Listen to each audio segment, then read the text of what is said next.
guys, have you missed me? I'm not really here. I'm actually listening to Cowboy Carter in my head right now. So like I might mess up what I'm saying, but it's because I'm actually singing in my head right now. But it's also because I'm a little rusty and dusty, but never musty, because I haven't been here since episode 100. 100. I mean, first of all, like, props to me for actually like crushing that. And like here we are 4 years later from when I first started my episodes, and I'm like, what the fuck? Like, here I am. Like, amazing to me, but like also amazing to you guys if you stuck with me this whole time. But like after episode 100, I just dipped on you, my antisocial butterflies, like went full MIA. Like a post here and there on my Instagram, and that's about it. So I figured, you know, since I don't really know if I'm going to do episodes anymore, like, yes, I might come back with them. No, I might not. I don't know. I figured I would do like just a quarterly update with you guys, because like I know that you've missed this unhinged being in your lives. So the highlight that we're going to start with is my trip to Texas back in February. So if you guys haven't watched my episode with Andy Mullen, please rewind the tape and go back and watch that shit, because it was so good.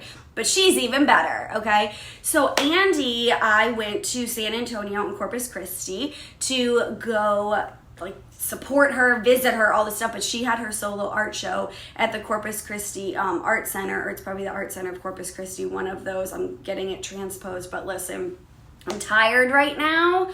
My eyes are puffy, but they're never Puff Daddy. They're never Diddy, because he is canceled, but I'm a little tired right now. I look it, I feel it. We're just gonna roll with it, okay? But yes, I went to Texas to go support her and visit her and stay with her for a few days, and just had a blast. So we went to the Alamo, we did the river walk, I almost shit myself, you know, like normal things that you do when you're on a trip.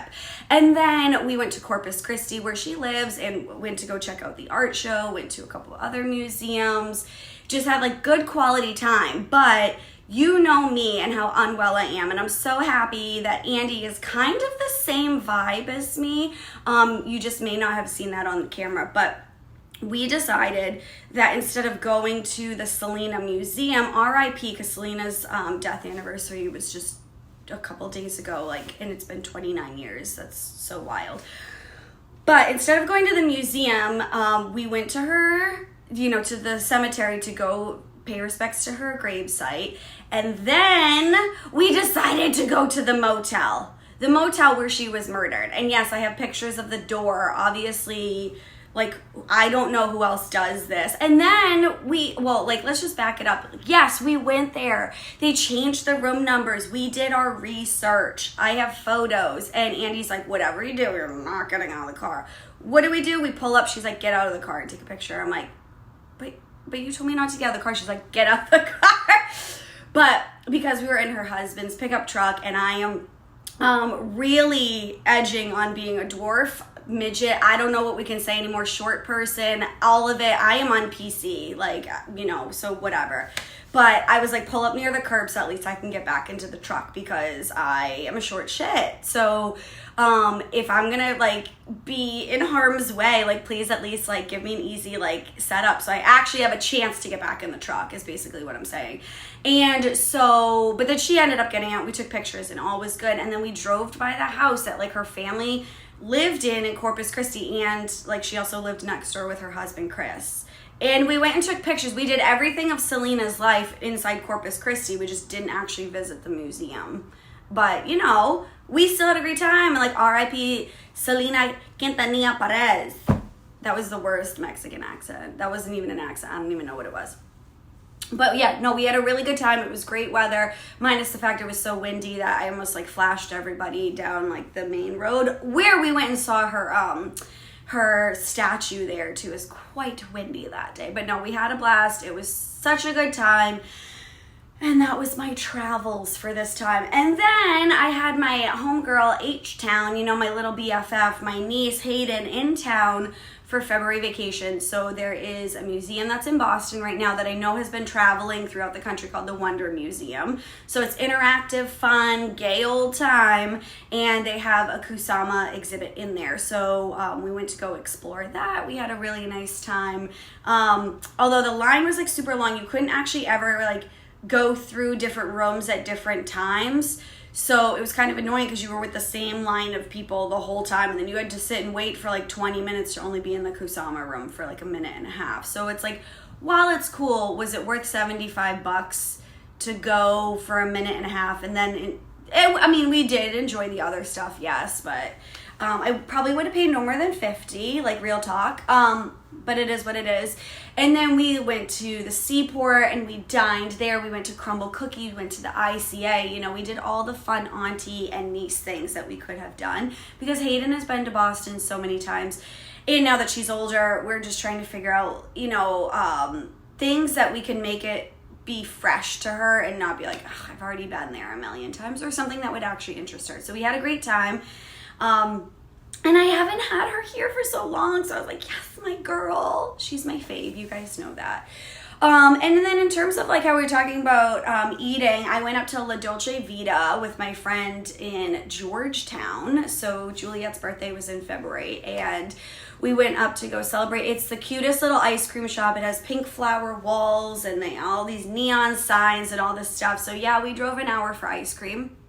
Judge me now, judge me later, or don't judge me at all. And that is quite okay with me. I just want you guys to know that.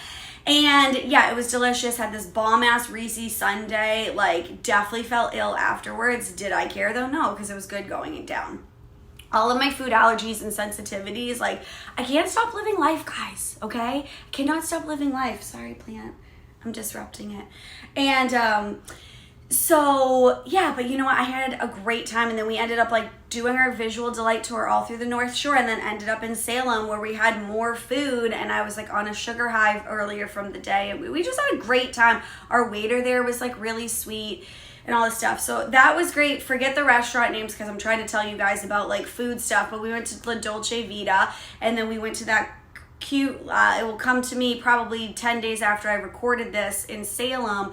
Of course, we had to go to Crumble Cookie when Hayden was in town. Went to Serafina when Hayden was in town.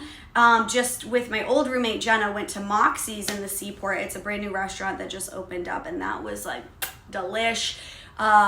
We had brunch, and we got the brioche, like French toast bites. And yes, do I have a wheat allergy? Yeah. Did we still order it and share it? And it was so good. Yes. Did I break out in like hives almost immediately after? Also, yes. I've been really good about being gluten-free, but sometimes you just gotta cheat, guys. But like never on your partner, just on your food choices. And it's also never to the point where I need an EpiPen. I'm gonna DIE, okay? So we're good on that. Just don't feed me wheat is what I'm trying to tell you. Or don't actively put it in my space, because I will probably just continue eating it because I miss bread. Mostly I miss bread. You think actually switching my weight, like my diet, I would have lost weight. That's false. I've actually gained weight, but you know, it's all good. It's all good, man. And then on the friend front, my bro friends were in town. Yes, my bro friends. 3 of my closest guy friends who every time I took pictures with them, hung out with them, everybody's like, they're so cute. Is any one of them your boyfriends? And I'm like, no, they're like my brothers. So that's why I call them my bro friends. But Alex came to town from California for amazing meetings that he had for work, and he came to visit me at my work. So I got to spend some QT with him before he flew back to California. And then Connor, my homie Connie, was in town from Shanghai, so he lives there, and he came to visit some fam. So got to hang out with him and Xavier, who's all over the world at this point. I can't even keep track with him, like on him, whatever, about him, who him, whatever. I can't keep track of him, right? So it was so good to see them. And we, the 2 of us had dinner, and our friend Bradley joined. And then come to find out, Alex and his wife Cheyenne were in town.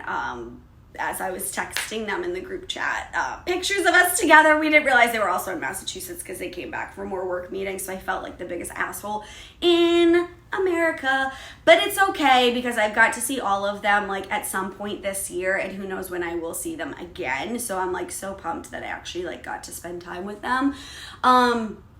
And then I got to see Bradley again later in the week, and we went to have lunch with Hayden, and I was like, oh my God, great. Like, I miss my friends. I hate everybody, but I miss my friends. And most of my friends don't even live here anymore, which is why I miss them. So I have to actually go travel to go see them, but it is what it is. I'm trying to think what else has like happened in my quarter, in my Q1 that I need to update you guys on. Like, honestly, it's just been a really quiet winter for me. Just trying to travel a bit, like went back home, hung out with the fam, you know, just keeping it antisocial like I normally do. I'm just waiting for spring to round the corner, but this stank ass bitch is taking her time, but it's okay. I got a little tank under here, so at least we're like part revealing. We're just like, yes, we're getting ready for spring, even though she's like a late bloomer, okay?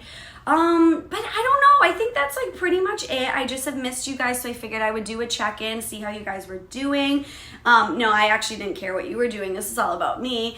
And yeah, I mean, that's pretty much it. I just wanted to like check in, but like make sure you still go and watch my episodes and like maybe slide into my DMs and tell me if you want to be on an episode, because maybe I'll start back up like doing them.